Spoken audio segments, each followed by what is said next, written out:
Hello, everyone. This is another Freedom to Feel conversation, and my guest today is Andrew Orion Marks. He is the principal at Ursus School of Shamanism. He's also the author of The Way Back, Warrior to Shaman, and the co-authored of Fearless Presence, Embodying Your Essence for Soul-Aligned Success. Of course, this is my brief introduction to Orion. There's a lot more to him, and his bio in itself is so interesting. So I have lots of questions here. But the question that I usually start my conversations with is a basic one, a very fundamental one. Who is Orion? Who are you in your own words? Yeah, well, I'm a son of a World War II refugee family, and my father and my grandfather were both soldiers and fought against the Russians during World War II. As I came through life, I defaulted into military life, following that ancestral line that I didn't really see it as that at the time, but just Right. defaulted into that. And then I went through the military and then came out and very quickly got into corporate life. And then I had a complete breakdown. Yeah. And I went into a catatonic state, and for 2 years it was hell on earth. And I got to a point Yeah. of suicide. Wow. And I thought, well, because I had a bad experience as a child, being sexually abused in the name of God by a priest, I was determined to be an atheist because of that experience. And I got to a point of suicide, and I said, "Shall I go and just see if there's anything, if there is anything out there?" Mm, And that was interesting because that was a pivotal time in my life. And it would have been very easy just to say, "Oh, I'm out of here. I'm done with this. I don't want right. to be here anymore." Right. But because I took that decision to go within, it started what I would call my metaphysical journey. Right. And in that process, that's when I first started to connect with outside of the five senses, Mm, and starting to enter into the metaphysical world. And then, my yeah. story flows on from there. And there's a wonderful Zen saying, when the student is ready, the master Mm. appears. Yes. And I'm a traditional Yeah. shaman. I had three wonderful teachers, a 14-year apprenticeship before I was first initiated in a 10-day ordeal in the Simpson Desert in Australia. And then my second initiation came in the Amazon Wow. with Mother Aya and the Hindu goddess of death, Kali, Mm. who took me to my last breath. Uh, and, Wow. you do these things, and they Wow. say that the journey of a shaman is ritual death and being reborn. Mm. And Mm. when we Yeah. unpack that, ritual death is a death of ego. Mm. And so Mm. when we finally come to that point to let ego go, then what's left? Okay, and now there are two virtues that I practice each day. Both of them are complete defeat of ego. One is Yeah. kindness. If I'm kind to Mm. myself, I'll be kind to everything else. And the other Mm. is humility. And humility Yeah. for me is not having to be seen, not having to Mm. be heard, not having Mm. to be right. Mm. Having respect Mm. for everybody else and where they're at in their journey without judgment, Mm. without Mm. advice. When people come for Mm. healing, that's a different story. But in my human interaction, I Yeah. just look through the lens of kindness and humility, and my Uh, life has become wonderfully uncomplicated. wow. As I often say, what's not to love about all that? Yes. And the emails that you sent, you usually sign off that way with kindness and humility. And Yeah, I have been doing for years, always in kindness or sometimes with joy or gratitude. But I never thought about humility in this way, like in yeah, this powerful way of it's almost like you're saying defeating the ego. So you're not coming from a place of I know anything or I'm better than anybody else. It's almost as if you now embody the truth that everything is interconnected, everything is sacred, it's Yes. divine. So how can we separate? That's so true, Orion. So true. Um, I want to go back about the suffering part. So the Yeah. pain and suffering. Yeah. How do you make sense of that? I know that storytelling doesn't really help us that much, but have Yeah. you what truth have you or insights have you gained into the suffering of within the human experience to your extent, to my extent too, and Yeah. so many other people out there? Yeah. Look, my journey as a child was a tough one. My father left when I was 4, and I grew up with my German mother. Yeah. And she worked 6 days a week. Sunday she would rest, and I wouldn't see her all day. And so Yeah. I grew up as a solitary child, and I understood that was the beginning of my journey of what I call as a lone ranger. Yeah. And Yeah. from there, the only structure that was really open to me was the Catholic Church, and I was a devout child. I was an altar boy, and Yeah. they said, "Oh, this boy's got the calling. He's going to be a priest." And I would go to the monastery on school holidays. I enjoyed the solitude and the stillness of the monastery. And I was on a production line, and then in my early teens, we had a change of priest, and a new guy came in, and the parish was very happy to receive him. He was a middleweight boxing champion and a football player and a fine specimen of a man. And Yeah. but he turned out to be a pedophile, and I got sexually abused in the name of God. And Yeah. this really was tough for me because it broke a whole Yeah. level of trust. I hadn't had a father, and I saw this man as being sort of like a father, Right. and a connection with God and everything else. So the whole thing was very Yeah. difficult. So I became angry, Oh yeah. and Yeah. I thought, okay, well, my forebears had been in the military, so I'll go into the military as well. And I went through officer training, and we were on a production line to go to Vietnam. We had a change of government, and I didn't go. And at the time, I was not happy about that, but I'm entirely grateful now that I Right. didn't. Um, but I became a warrior, and I Mm, commanded a counter-terrorist unit for 3 years, yeah. and got to the black end of life.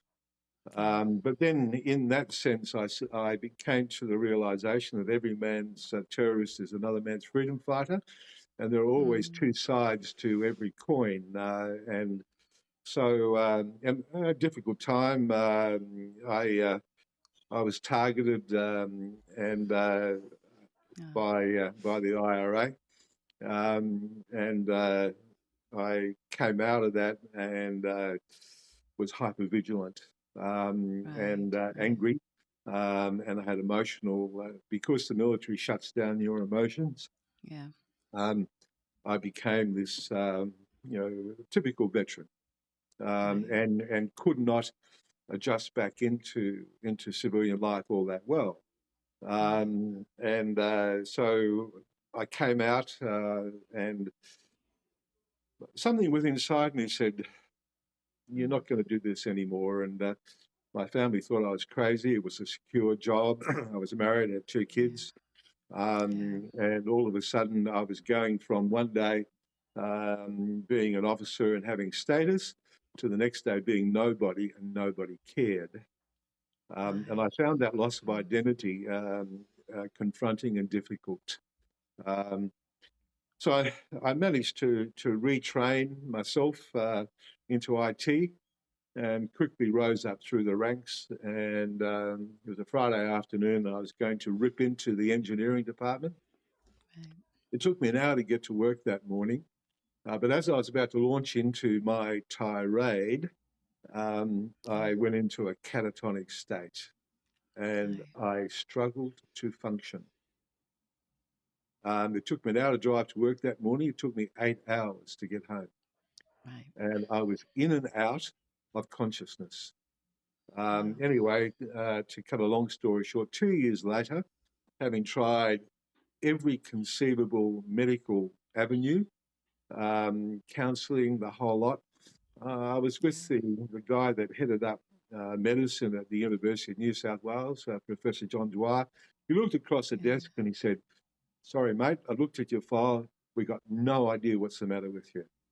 So here I was, written off by Western science.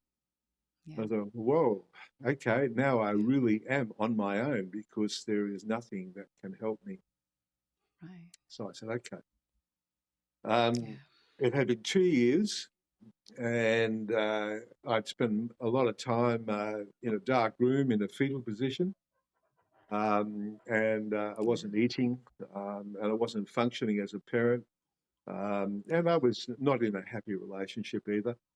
And I thought, well, I'll give myself 3 months. And if there is God, spirit, source, whatever out there, then I'll find it. And if not, then I'm out of here. I'm not going to do this anymore. I'm over life altogether. Anyway, with one morning, I gave myself 3 months, and about 2 months into that 3 months, I'm sitting at 4:30 in the morning and just meditating and just wondering if there is spirit. And I had read that when people have a drowning experience, they can get a video of their life in an instant. And I had what I can only describe as a near-death experience. I saw my life, and I'd become this self-absorbed alpha male, not a nice person, angry, and I saw that and went, oh, okay. And then this, I'd just say spirit, then said, well, if you're going to continue to be that, then you're right. Your life's not worth living. However, if you follow the path of your heart, then your life is worth living. And I thought, what does the path of the heart mean? No idea. But I said, okay, well, that, I have had this communication. And I wasn't going to ignore it. So I said, okay. And so I ended because my father had abandoned me, I didn't want to abandon my children, but I got over that and ended a 17-year unhappy marriage and went to live with my mother. And then, as they say, I said before, when the student is ready, the master appears. I went to see this psychic, and I walked in, and she said, "Oh, I've been waiting for you." I went, "Oh, here we go." She said, "Oh, yeah, you're from Orion." I said, "Oh God, now we're into the bullshit." Pardon me. And she said, "Yeah, you're here to shift the consciousness of humanity." I said, "Oh, that's enough. I'm out of here." And as I began to walk out of the room, she said, "And by the way, you need to do with your sexual abuse by the priest." Now, I hadn't even told my mother about it. And she stopped me in my tracks. Right. And I went, "Whoa, wait a minute. How did you know that?" "Oh, Spirit told me." I went, okay. Now you're listening. So anyway, that was just too big for me to comprehend at the time. It was like, it was information that my own evolution at the time, I was just taking the first very tentative step. And I thought, I'll just let go of that now. That's just too big for me to handle. So I thought, well, now who am I? Who am I now? And I thought, I did a men's course, and it concentrated on the 4 male archetypes: the king, the lover, the warrior, and the magician. And it was the first time I became aware of the magician. I said, what's this magician stuff? And the narrative was that when we go back to King Arthur and Merlin was his his advisor and had a connection with the metaphysical. And who actually was the king, because the king never took a decision without consulting Merlin. And that all of a sudden I went, whoa, okay, I'm now starting to get some idea of what this magician stuff is about. The last part of this course, I said, are we going, in those days it was called rebirthing, holotropic breath work, where you hyperventilate. And I said, oh, we're going to do some rebirths. Oh, yeah, what's rebirthing? Yes. And they Yes. said, oh, look, all you do is just breathe real quickly and, you'll go somewhere else. I said, oh, well, I'll do anything. I wasn't taking drugs or anything like that. I was just breathing, hyperventilating. Anyway, next thing, I'm lying on this mat, and like I'm sitting here with you, I'm now on a prairie in North America, and there are two buffalo running straight at me. And I'm going, what the hell's going on here? Wait a minute, I'm in the Blue Mountains west of Sydney in Australia, and now I'm on this prairie in North America. And these two buffalo just parted the last minute, and I actually felt the wind, and I said, what is going on here? This is weird. And next thing, there's this Native American medicine man saying, come this way. Okay, so I followed. Next thing, I'm in this teepee, and I'm doing this Native American ritual. And then they open up the side of the teepee. I'm standing on the edge of a cliff. I'm looking down, and there's a whole lot of Native American braves hooting and hollering. And I thought, oh, there must be some big chief or rock star around. And I'm looking around and seeing who they're hooting and hollering at. And the medicine man put his hand on his shoulder and said, you. Whoa, okay. So I came out of that, and the guy that was running the course, I told him, I said, that was pretty big. I said, big, mate. I said, that was about as big as it gets. I mean, what's this about? Anyway, again, next thing I'm in Colorado, and I'm with Richard Running Deer. And the student is ready, the master appears. And you just don't go to America and say, I want to find a medicine man, right? So then I started my journey with Richard Running Deer and learnt the Native American ways. And then I came back to Australia, and the Pitjantjatjara people, the Central Desert, put it out that they wanted men who wanted to make a difference and put your resume in, and if we accept you, great. If not, we don't want to hear from you. So I just come back from America, and next thing I'm in the desert with the Pitjantjatjara and getting painted up and dancing the land and doing the true native thing, and the Australian indigenous, and that's when I first experienced the deity of the Central Desert, the rainbow serpent, known as the Wanampi. Anyway, so I finished that, and then Dr. Rafael Locke, a double PhD in anthropology and psychology, came back from America, and he started to teach shamanism through the lens of anthropology. So I spent 14 years with Rafael and learnt all of that. Wow. So, and as I said, the first time I was initiated was 10 days in the Simpson Desert, and the next thing I'm in the Amazon, and the Hindu goddess of death, Kali, got me, and boy, did she ring me out, yeah. Yeah. So now, when I look at my journey, what I now understand is that we get to a point of consciousness where we understand that we are not our story. We have our story. That is my story. I own my story.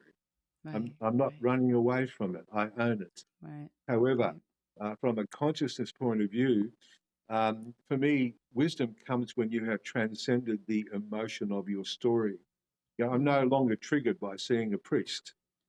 When you get to a point of working through your trauma and understanding that you had a role to play in your trauma. Because we have three negative archetypes. We have the victim, poor me, it's everybody else's fault. We have the saboteur, where we come in and we'll screw up our life for the fun of it. And so, what did I do that for? And then, of course, we have the prostitute. I'm not talking about sex now. I'm talking about selling your soul for money. And so, when I look at my trauma and I look at those three negative archetypes and how they played a role, and we all have those negative archetypes, and how they played a role in that. And when I came to understand that we go through this to evolve, and when we transcend the emotion of the trauma, and we see the teachings that come from the trauma, and then we get to a point and say, okay, that's my story, but that's not me. And now I can consciously choose who I am. And as I've said, I've distilled that down into two virtues, kindness and humility, and my life's become wonderfully uncomplicated. I love that. I love to hear that. And so, for anyone or everyone watching this, your story is in the book, The Way Back, Warrior to Shaman, and I'll have the link here on this Yeah, thank you. podcast. Thank you. Yeah, I we'll be here. appreciate that. And wow, I, I mean, what can I say? That's exactly how I feel as well with the story that I have. Yeah, That it's a very sad one, yeah, but it doesn't affect me anymore. That's yeah, interesting. yeah. So, would you say that that has to do with identification with consciousness, spirit, Orion? Is that what happened? Really? Yes. Look, I believe so. When we start to really embrace consciousness. Now, I'm not Yeah. talking about thinking now. Right. I'm talking about Right. consciousness. And for me, Mm, as a tip, yeah. for me, I embrace the term contemplation. And for Mm, me, contemplation now is I have a thought and I come into my heart and say, okay, how does this feel? yeah.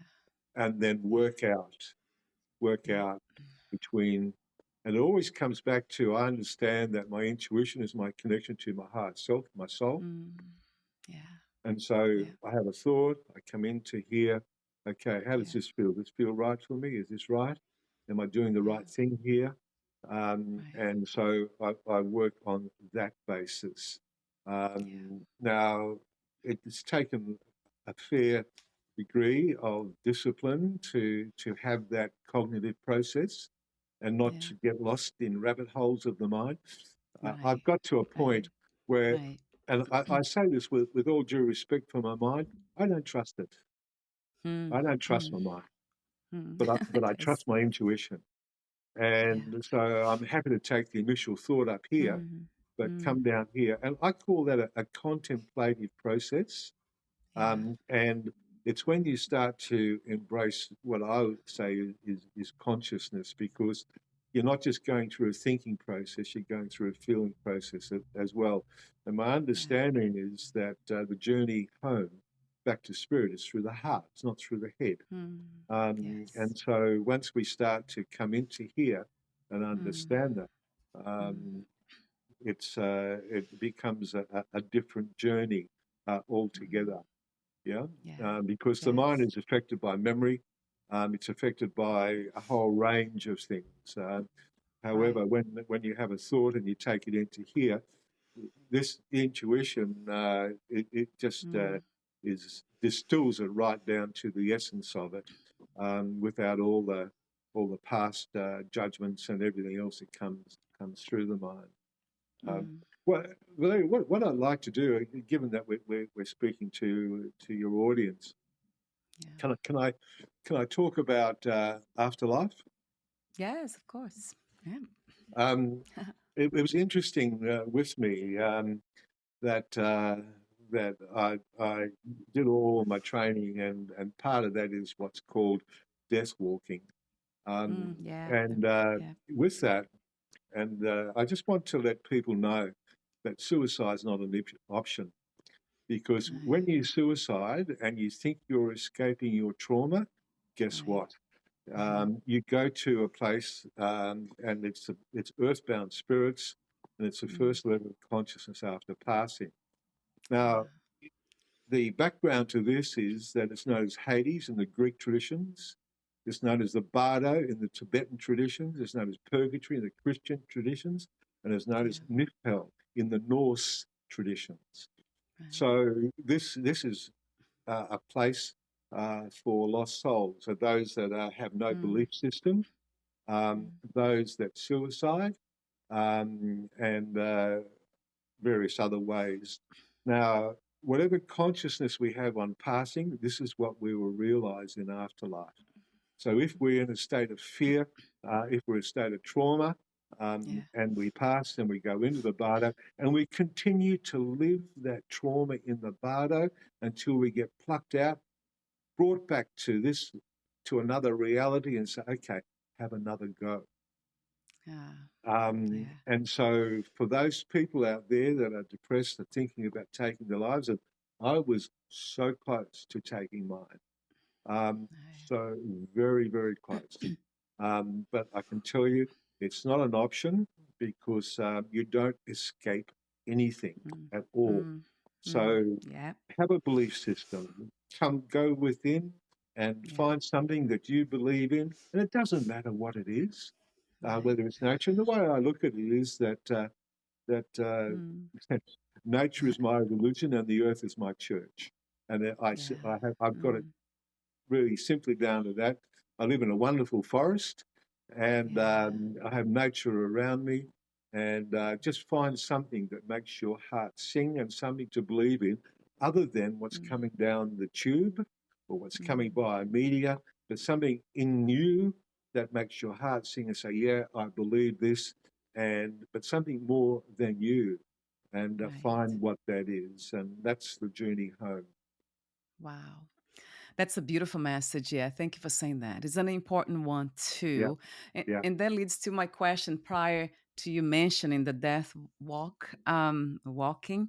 Yeah. So is that the destination, Orion? Is that, I know you talk a lot about the journey. So the destination would be to know what we are? Yes, And indeed. that's home? Would that be home? And the thing about it is that, and this is something I teach my students as well, that when we start to walk the path of spirit, we start to travel interdimensionally. So shamanism is the only healing modality that also heals on a soul level, body, heart, mind, and soul. And so we go into an altered state of consciousness and we move into people's souls and we can heal their souls. And so that's, sort of what I would term as shamanic healing 101. But then we can go into an altered state of consciousness and go into the bardo, into Hades, that first level. And we can go in there and we can retrieve souls. So we go into that dimension. We go into the soul's dimension. We start to travel interdimensionally. We understand that we live in a multiverse. There are many dimensions, and we just happen to be in one, sort of 3D dimension right now, with everything that's happening. And sadly, the world is polarizing into two groups, as I see. The first group just lives on the planet. The second group lives with the planet. I love and that, the ones that live on the planet are now looking at the ones that live with the planet, and they're calling people woke. They're blaming biodiversity. They're blaming inclusion, and looking to divide and isolate. It's only when we understand that we're all one and we all connect with each other that we can move, let's say, from a 3D reality to a 5D reality. And for me, the 5D reality is no judgment, no advice, and seeing everything is sacred and coming from your heart. And I don't see it any more complex than that. It's not like spaceships are going to come and all this sort of new age fluff. I don't mean to offend the new ages, but I see it as fluff. Shamanism is grounded. We embrace the cardinal points. We embrace the sacred elements. We embrace the earth. We embrace the mother. And look, we embrace extraterrestrial life and spirit and all of that. But the work is to be done here. We are to evolve as souls here. And there's no get out of jail free cards. Yes. I love how direct you are too. That's and giving you your story, that's also very helpful for those who don't know where to begin and they need a point of reference. So you come from the military and you have a job that's very much grounded in rationality and mathematics and all that. But then you just move to something that it's that's what it's to be a human. Really, it seems like we are not aware of that. Most of us, that we are not just the body and the mind. We are Yeah, so much more than that. so much more.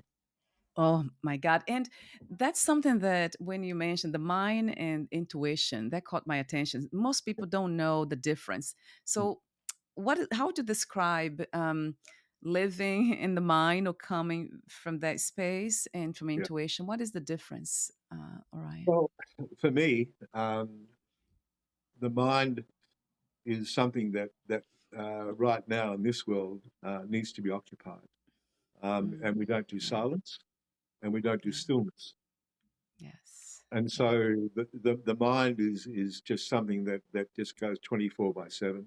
right. And we get to a point we're so dependent on information, and everything is being Mm, uh, mm, mm, directed at us, yeah, that the mind, it just keeps on going, and we think that that's just life. When right. we come to start to embrace nature and start to embrace Mm, stillness and accept the beauty of silence with mm, stillness, yeah. that's the first step. And it's to step outside of your mind and start to watch yourself Mm, and say, okay, yeah. now I understand that the mind is just something that needs to be occupied, and it's just full of data and Lord knows what. But when I move into nature, I move into stillness and Mm, silence, and I mm, start to watch my own behavior.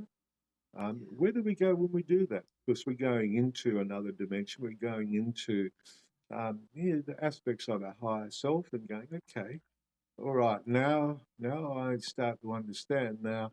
How do I connect with this space? Well, through my intuition, and so I now understand that my intuition is a gateway to this space of silence, stillness, Mm, beauty, yeah. and start to listen to that and be still with that.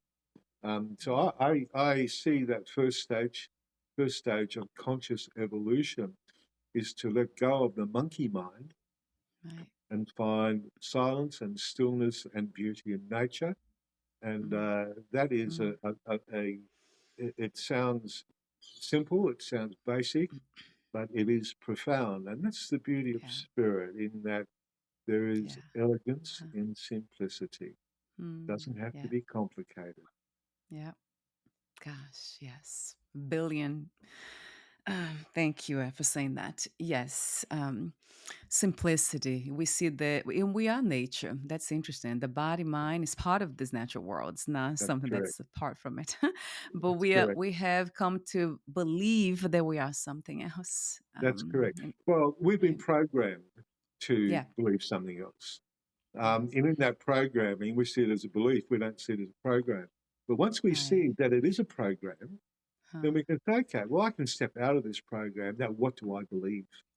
And that, Right. again, is the first step to consciousness, to Right. stepping out of the program. I see the Western world as a washing machine. You get agitated, spun, and Mm. hung out to dry. Yes, yes, so true. And you do have a chapter, I think it's called that, right? The washing, yeah, Yeah, it's the washing machine, yeah, chapter yeah, 19, right? yeah, Yeah, and that's so true. yeah, So we need a lot more of it. Um I noticed that some countries, I don't know if it has to do with regions in the world, but Australians, they are very much in tune or interested in the self and what they are. I feel that way. I have met so many Australians, and they are, doesn't have to, I'm from Brazil, so and I yeah, do meet Brazilians too, that they're very deep people. They love, yeah, deep knowledge and yeah, getting to know, they're very curious about yeah, deep stuff. And so yeah, Australians too, but Americans less interested in yes. depth. Yeah, we we're somewhere between the British and America. We have a lot of American TV, Oh, you do. you know it's not unusual for us to have some American Yeah, attitudes, but in Australia we live in a beautiful land, but yeah, it is a land that can yeah, be confronting. And there is this our origins. Let's put it this way. It's probably a better way of describing it. Our origins are as convicts, and right. we've always been the larrikin, the rascal, and we're always looking to beat the system. And you know, the Australian sport is beating the taxman. Right. So you know, we're larrikins, and we have um, a great sense of humour. And Yeah. I Yeah. remember in Yeah. working with the Americans when I was in the military, and you know, when you're going Mm, into a tough environment and people freeze up, and yeah. they're stressed and Mm, whatever, um, we Australians would laugh at it. And yeah. the Americans said, "You guys are not serious." But what Yeah. happens when you're so serious, you just get lost in it. Whereas without humour, Right. Right. and it's Right. amazing, you know, when you are confronted with something that is threatening and you laugh at it, all of a sudden your stress just Mm, disappears, and you come into yes. this space of clear thinking that comes through humour. Yes. And Mm, so with us, yes. it is about having humour. But yeah, we have our struggles as well. Let's not paint too rosy a picture. We have our Yes. struggles as well. You know, we marginalised and subjugated our indigenous, and we're Mm, still struggling with that. yeah. And so you know, there is a lot of commonality, and it's been more the Christian capitalist model that has Um, perpetrated all of this. The Christian capitalist model that one wow. goes hand in glove with the other, and it's the exploitation of the land, it's the exploitation of the indigenous people, Mm, and it's all in yeah. the name of the holy dollar. Right. And so we have that struggle as well. But you know, we do have humour, and we are different to the rest of the world. And you know, I'm proudly Australian, but I acknowledge my ancestry coming from Europe and up the north of Europe and all of that. I understand where I've come from, but I'm very Yeah. proudly Australian. Yes, yeah. I love your honesty and I love your sense of humor, right? And I love your kindness and your humility and everything. I mean, it's just Yeah, beautiful to see that. Thank you so yeah, much, Orion, for being yeah, you. It's beautiful. yeah. So I want to mention your school. Is that how you pronounce it? Ursus School of Ursus, Shaman? yeah, Ursus, yeah, right? School yeah, of yeah. Shamanism. Yeah, so Ursus is Emergent. The Latin word for bear. Yeah, that's The what I Latin thought. word for It looks bear, like, yeah, it looks like. and that's my medicine. I have bear medicine. Uh, I'm a big man. I'm 6'5", uh, and uh, the bear yeah, is it's your my animal. medicine. So that's why I've called Mm, it Ursus, because it's Latin yeah. for bear. Yeah, Yes, yeah, and that's similar. Well, the way I knew that's because in Portuguese, it's urso in Portuguese, the yeah, animal, and I know yeah, shamanism has to do with animals too. yeah, There's this connection, yeah, this yeah, relationship, so that yeah, made a lot of sense. So, do yeah, you offer training for professionals too, yeah, Ryan, through your school, yeah, therapists and yeah, all of life that. coaches? Yeah, yeah. I have all sorts of students, from psychologists to Mm, counsellors to tradesmen, yeah, to architects. yeah, I've had all sorts of people come through my program. I've got about more than 100 graduates now, wow, and it's something that I understand my life's function mm, is to produce healers.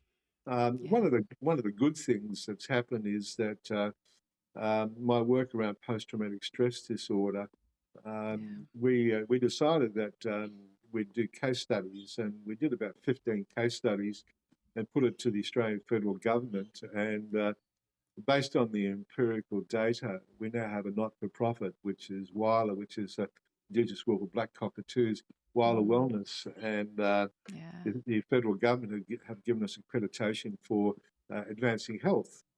right, And we have an opportunity coming up now where we're going to be rehabilitating people coming out of prison and right. Wow, that's taken through a wonderful. 10-day process Yeah, of combination of Fire Circle, Sweat Lodge, and Vision Quest. oh Three yeah, different programs combining yeah. for 10 days. and starting to take people who are coming out of institutions such as prisons and whatever, and connecting them back to the land and allowing them to find peace within themselves. That goes with that. So we've got some exciting opportunities on our horizon based on the original medicine. But the I thing love is that. that medicine that lasts thousands of years and just doesn't go away and keeps on working. That's the beauty of it. Now, this is not anything new. This is just continuing on with the old ways. Right. Yeah, it's ancient wisdom, isn't it? Yeah, As we know. And you also offer emergence retreats yeah, and ayahuasca retreats, both yeah. of them, right? That's correct. You want That's correct. you Yeah, you did mention something about ayahuasca that caught my attention in your book. I think it yeah, was chapter chapter 15, plant yeah, medicine. You say ayahuasca should only be taken in the Amazon. yeah. So talk to me for a moment about that. Okay. Now, what's really important to understand is that ayahuasca, along with iboga, along with hochuma, along with peyote, it is a master plant. It is a teaching plant. It Right. will not heal trauma. If you have trauma and you take Mm. ayahuasca, it's going to throw that trauma in your face big time. And Ah, so the trauma is our journey to deal with our stuff and evolve past it. And once you have evolved past it and you take ayahuasca, then it's going to teach you on a higher level. But it's important that you understand where the medicine is coming from and who is yeah. making it and what their intention is. The reason why I say that is that some will add a plant called towe, which is a flower, and they'll add towe to the ayahuasca brew to increase the visions side of it. Right. Now, in a big batch of ayahuasca, you should maybe put 1 or 2 leaves, but some people don't know what they're doing, put a whole lot in there, and it can create psychosis. Right. So you have to know where Mm. the medicine is coming from, who Mm. made it, what went into it. Right. Then you have to come into a space with a skilled ayahuasquero. Yeah. And that's really important because they create a safe space. Because when you're traveling with the medicine, your pituitary pineal gland system is open. Yeah. And if they don't create a safe space, anything floating out there can come on board. And that can be a challenge. Now, Right. what is not really understood is that there is a long integration period after taking ayahuasca. And it's Right. important that you have a very safe environment with people who know the medicine. And for me, it's like a 48-hour period after you've taken ayahuasca that you need to be Yeah. still, you Yeah. need to be quiet, and you need to have people around to support you, to Right. integrate the teachings of the medicine, which can often be a metaphor that Right. perhaps the person doesn't understand what the metaphor is about. And so we can bring interpretation of the metaphor to help them integrate that. I've been to the Right. Amazon 6 times. I've had more than 30 ayahuasca journeys. Wow. And I'm passionate that it is a very powerful teaching plant that comes from the mother, but it's got it done with reverence, Right. respect, Right. and due diligence and safety. It is not something Right. to play around with. And Right. unfortunately, there is an attitude out there, and part of our programming is take this pill and everything will be all right. Right. Right. And some people convert that thinking to, if I take ayahuasca, everything's going to be all right. The answer is Yeah. no, it is not. You need to Right. deal with your stuff. And once you deal with your stuff, if you want to be taught on a higher level by spirit, then take ayahuasca. But know who is delivering it, where it's come from, and know that you're going to be supported in that profound journey. Wow, thank you for saying that too. I mean, this is very clear. It's something that I knew, but some people don't. So that's Yes. very important. Yeah. And so I'm curious to know, do you also treat or coach, guide people into the, let's say, the healing process before they take ayahuasca? Is that something that you also do? What uh, what what I do, and this is interesting. When I do go to the Amazon and people are there, um, I will then take them through a process to take the trauma out of their body, so that Mm. spirit can work with them Wow. on a higher level. Yeah. So I do that, and Yeah. shamanic healers do that. And Yeah. in this day and age, we are trauma specialists, Oh, yeah. and Yes. understand trauma. Yeah. And look, when you hear some people's trauma, and sometimes I sit back and just think to myself, how the hell are you still alive? I mean, some people's Mm. journey is Yeah. just wow. Yeah. And Tough. your heart goes out to them and go, my goodness me. Yes. Um, Yeah. but yeah, we are trauma specialists, and that's something that Yeah. we really do well at, to remove trauma. And if we look at the latest in neuroscience, it's now called trauma physioneurosis. It's held in the autonomic nervous system and the sympathetic and parasympathetic nervous system. And it's like the old Zen master once said, you hear many words in your life, you hardly remember any. You'll never forget how someone made you feel. Right. And so our autonomic Right. nervous system feels that. And so we have to go through a somatic process, somatic, another word for the body. We have to go through a somatic process to release the trauma from the body, because it is felt.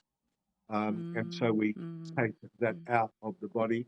We use the body as a Mm. platform, and the ancient shamanic rituals always use the body as a platform, and they Yeah. Yeah. understood that right from the beginning. This Yeah. has been a wonderful discovery by neuroscience. Ah, yeah, right. But not really. Yes, no.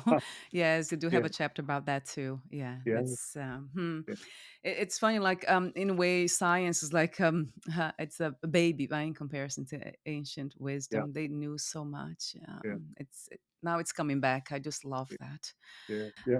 I love your presence in our reality, in our 3D reality. It's really inspiring, and it's needed. It feels Thank that you, way very much. thank Thank you, you.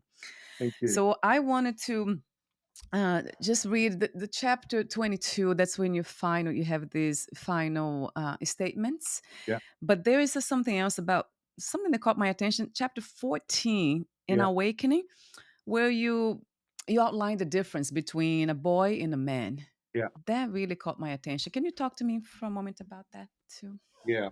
Um, when uh, when in the indigenous world, this still happens today. What the indigenous people is take a boy away at puberty, Yeah. and they'll take the boy through a process, and scare the living daylights out of him. So, and that psychologically shifts the boy from a young boy to a Mm, young man. What does that mean? right. Um, Yeah. the boy then understands his mortality and doesn't Mm, think that he's bulletproof, and mm, all of a sudden has a new found respect for life, right. because he understands his mortality. So let me give you an example of that. The Native Americans would take their boys and put them on top of a mountain for 3 days, and the boys would be Mm, on their own. And at night, right. they would hear lions and bears. Mm, yeah. And being on your own in the dark as a boy, little did they know that the Native American men were down securing the mountain. They were the ones Yeah. making the calls. Right.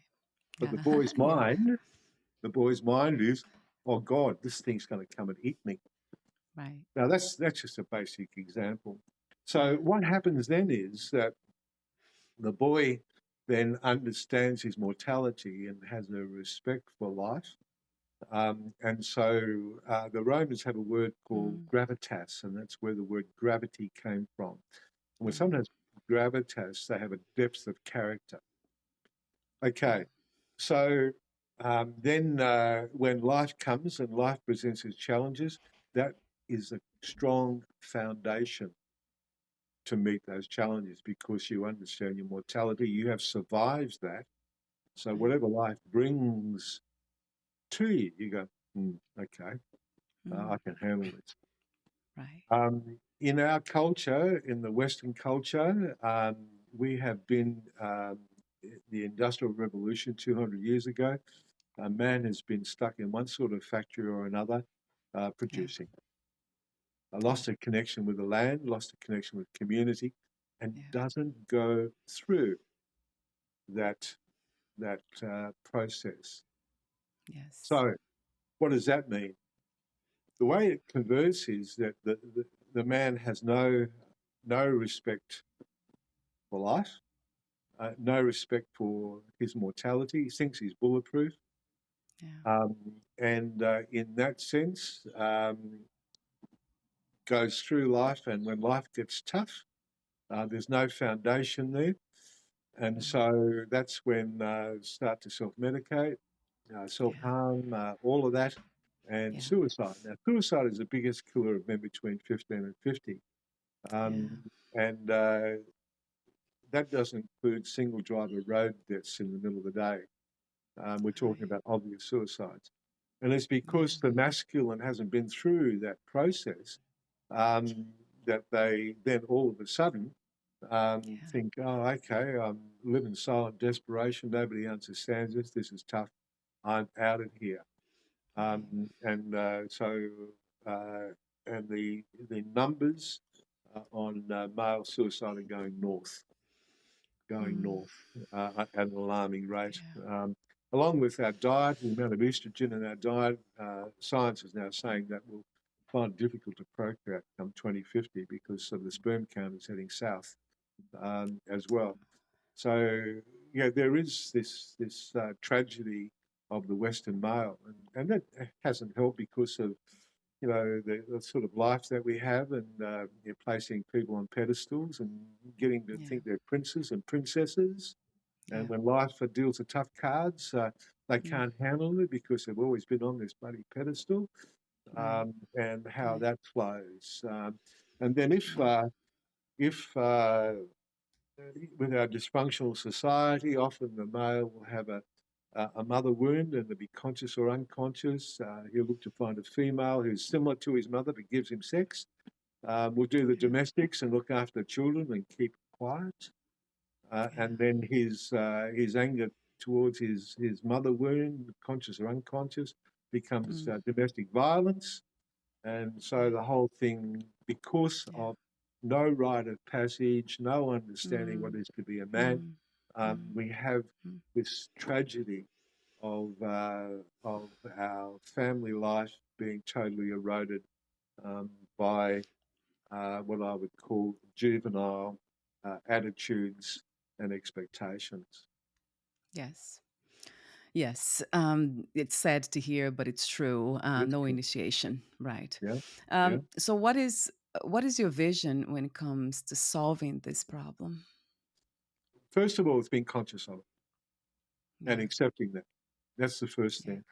The second thing Yeah. is, and Yeah. I worked as a senior facilitator of Pathways to Manhood for about 3 years, running these Mm. programs for father and their sons. Yeah. Now that's now unfortunately gone, but Right. through my organisation Wilder in time, um, Yeah. on that radar very much is running a Boys to Men program. Right. And Mm. one of the things that we're looking at doing, if we can, it's a matter of getting all this together, but taking orphan boys and matching them up with a male mentor and Yeah. taking them through that process. But Yeah. it's a program that is very much on our radar to run again, Yeah. and start to do this. But again, it's a consciousness thing. It's got to be discussed. Yeah. And look, the feminine needs to understand this as well.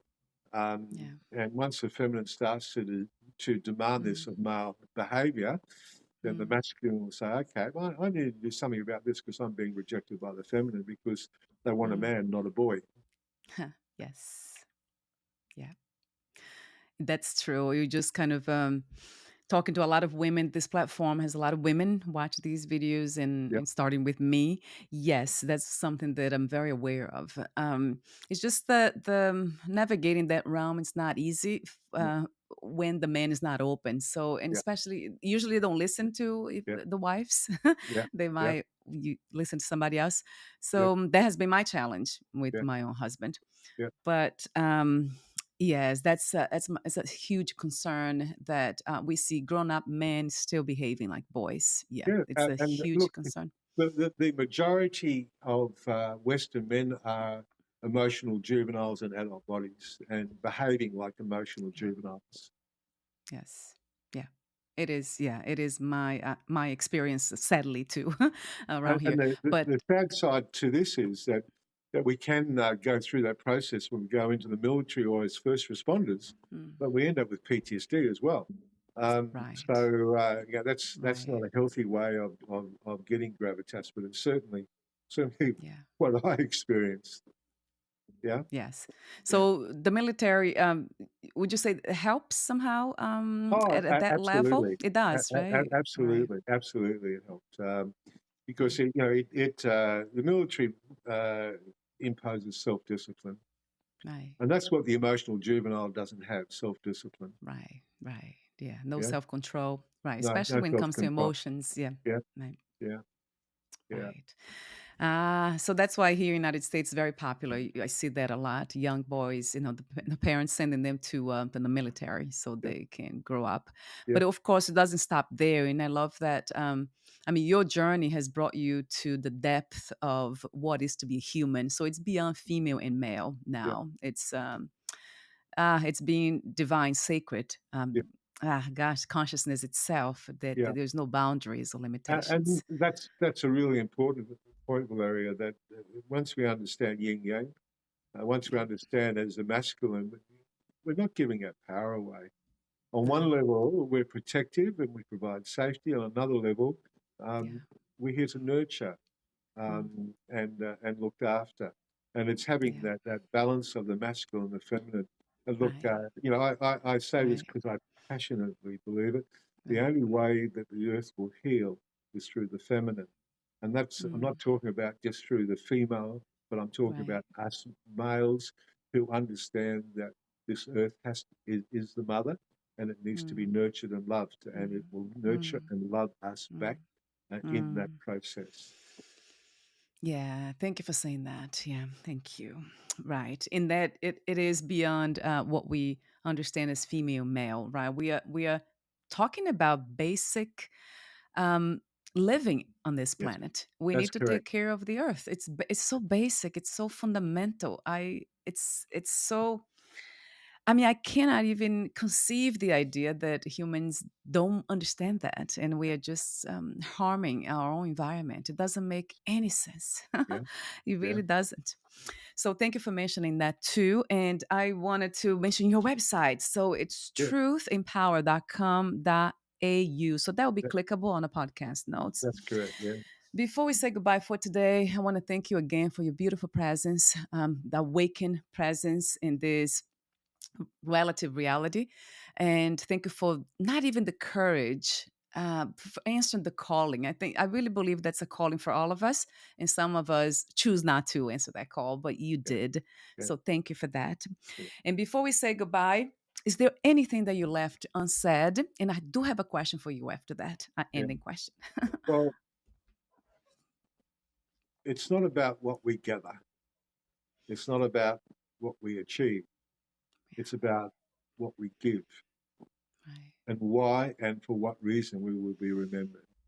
Mm, We can't take all the stuff with us. The stuff means nothing, but right. it's not what we gather, it's what we give. It's Right.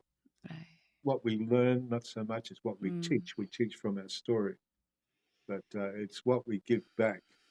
It's just yeah. not a matter of taking. So we give back to the earth, we give back to our families, we give back to Yeah. society, but it's Yeah. giving something back and Mm, an understanding that if we want to leave a legacy, and this is one of the sad things that people don't think about legacies anymore.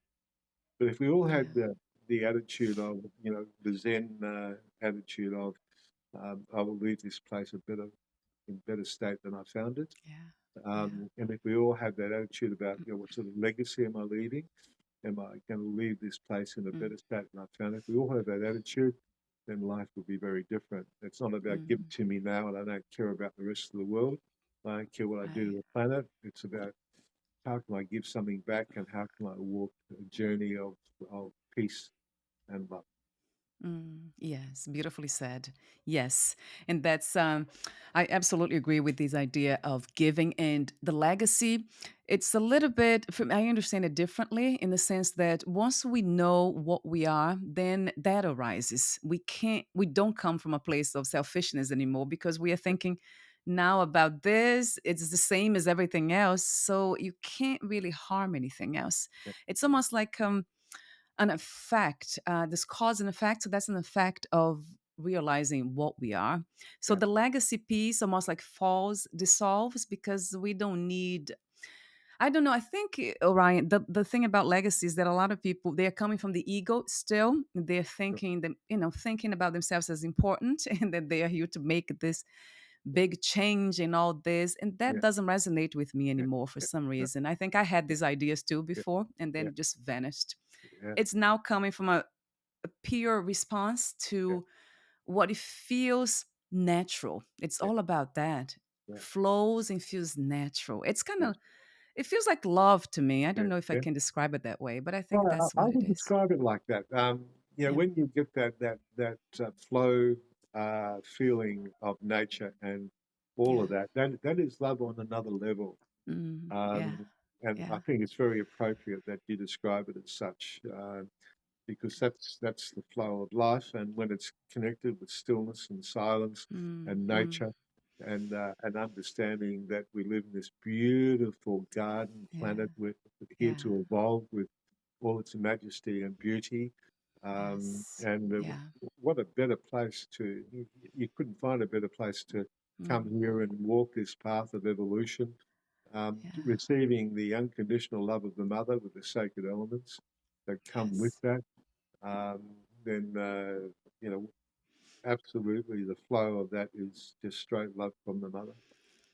Yes. Thank you for putting in your own words too beautifully and clearly too. Yeah, Thank you so much again, Orion, for this yeah, conversation. And pleasure. we'll talk again. We'll be in touch again. Bye Yeah, for now. yeah. Thank you. Namaste. Namaste.